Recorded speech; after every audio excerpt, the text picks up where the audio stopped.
பாபர் மஸ்ஜித் இடிப்பு நாளான டிசம்பர் 6ஆம் தேதியான இன்று பல்வேறு கோரிக்கைகளை முன்வைத்து தோளில் கருப்பு துண்டு அணிந்தும் கையில் கருப்பு கொடி ஏந்தியும் தமுமுக சார்பாக மாபெரும் மக்கள் திரள் ஆர்ப்பாட்டம் நடைபெற்றது. 1992 இந்தியாவின் பெருமைக்குரிய வரலாற்று சின்னமாகவும் 450 ஆண்டுகள் இஸ்லாமியர்கள் தொழுகை நடத்தி வந்த அயோத்தி பாபர் மஸ்ஜிதை டிசம்பர் 6ஆம் தேதி இடித்து தள்ளியதை கண்டித்தும், பாபர் மஸ்ஜிதை தொடர்ந்து காசி, மதுரா உள்ளிட்ட பல இடங்களிலும் உள்ள பாரம்பரியமிக்க பள்ளிவாசல்களை இடித்திட திட்டம் தீட்டியதை கண்டித்தும் தமிழ்நாடு முஸ்லிம் முன்னேற்றக் கழகத்தின் சார்பாக கோவை உக்கடம் பகுதியில் கண்டன ஆர்ப்பாட்டம் நடைபெற்றது. இந்த ஆர்ப்பாட்டத்தின் வாயிலாக வக்ப் திருத்த சட்டம் 2025 என்ற வழிப்பறி கொள்ளை திட்டத்தை திரும்ப பெற வேண்டும், வழிபட்ட தலங்கள் சிறப்பு விதிகள் சட்டம் 1991 முழுமையாக நடைமுறைப்படுத்த வேண்டும், ஜனநாயக படுகொலைக்கு வழிவகுக்கும் அவசரமான சிறப்பு வாக்காளர் பட்டியல் சீரமைப்பு பணியை கைவிட வேண்டும் என முக்கிய கோரிக்கைகளை வலியுறுத்தி தோளில் கருப்பு துண்டு அணிந்தும் கையில் கருப்பு கொடி ஏந்தியும் மக்கள் திரள் ஆர்ப்பாட்டத்தை தமிழ்நாடு முஸ்லிம் முன்னேற்றக் கழகம் சார்பாக நடத்தியது. இதில் தமுமுக மாவட்ட தலைவர் சர்புதீன், மாவட்ட செயலாளர் முஜீப் ரஹ்மான், மனிதநேய மக்கள் கட்சி மாநில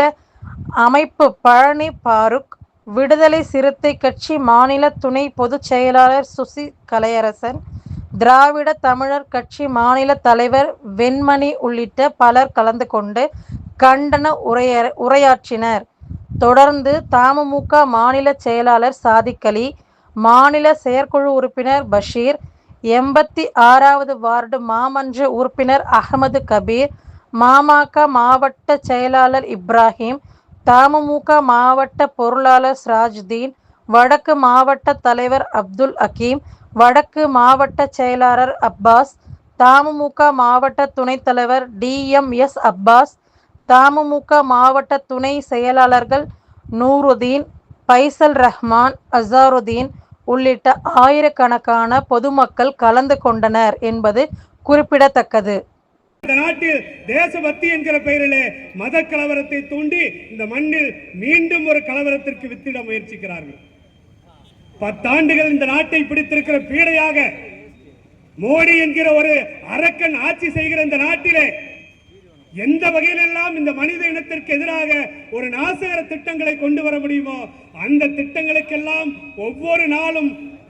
அரை போட்டு யோசிக்கிற ஒரு பிரதமராக இந்த நாட்டிலே நரேந்திர மோடி இருக்கிறார். அதனுடைய விளைவு பாபரி பள்ளிவாசல் இடிக்கப்பட்ட இந்த டிசம்பர் 6ஆம் தேதி தமிழகம் முழுவதும் தமிழ்நாடு முஸ்லிம் முன்னேற்ற கழகத்தின் சார்பில் 1991 இந்திய தேசத்தின் பாராளுமன்றத்தில் இயற்றப்பட்ட வழிபாட்டு தலங்கள் சிறப்பு பாதுகாப்பு சட்டத்தை முழுமையாக அமுல்படுத்த கோரியும் இந்திய அரசமைப்பு சட்டத்துக்கு எதிராக நிறைவேற்றப்பட்டிருக்கின்ற வக்பு வாரிய திருத்த சட்டத்தை உடனடியாக ரத்து செய்ய கோரியும் SIR என்ற வடிவில் இந்தியாவிலே குறிப்பாக தமிழகத்திலே கொண்டு வரப்பட்டிருக்கின்ற அந்த சிறப்பு வாக்காளர் திருத்த பட்டியல் தயாரிப்பு முறை என்பது தமிழகத்தினுடைய வாக்காளர்களை முழுமையாக அப்புறப்படுத்துவதற்கான சதித்திட்டம். எனவே இந்த SIR பணிகளை உடனடியாக ரத்து செய்ய கோரியும் தமிழகம் முழுவதும் தமிழ்நாடு முஸ்லிம் முன்னேற்ற கழகத்தின் சார்பில் இந்த போராட்டத்தை நாங்கள் நடத்தி கொண்டிருக்கிறோம். 1991 சிறப்பு வழிபாட்டு தலங்கள் பாதுகாப்பு சட்டம் இன்று வரை அமலிலே இருக்கின்ற போது நாடு முழுவதும் இருக்கக்கூடிய மாவட்ட நீதிமன்றங்களிலே பள்ளிவாசல்களுக்குள் சிலைகள் இருப்பதாக அப்பட்டமான பொய்களை கூறி சிறு சிறு உத்தரவுகளை பெற்று அகழ்வாராய்ச்சி என்ற ஒரு சதி திட்டத்தை நிகழ்த்தி பள்ளிவாசல்களை அபகரிக்கக்கூடிய முயற்சியை உடனடியாக தடுத்து நிறுத்த வேண்டும். அதே போன்று வக்பு வாரிய திருத்த சட்டம் என்பது ஓரிரண்டு பள்ளிவாசல்களை அபகரிக்கின்ற முயற்சி என்பதை விட ஒட்டுமொத்தமாக நாடு முழுவதும் இருக்கக்கூடிய பள்ளிவாசல்களை அபகரிக்கக்கூடிய சதி திட்டமாகத்தான் இந்த வக்பு வாரிய திருத்த சட்டத்தை இந்திய முஸ்லிம்கள் நாங்கள் பார்க்கிறோம். எனவே இந்த சட்டத்தையும் ரத்து செய்ய வேண்டும் என்ற இந்த ஆர்ப்பாட்டத்திலே நாங்கள் கோரிக்கை வைக்கிறோம்.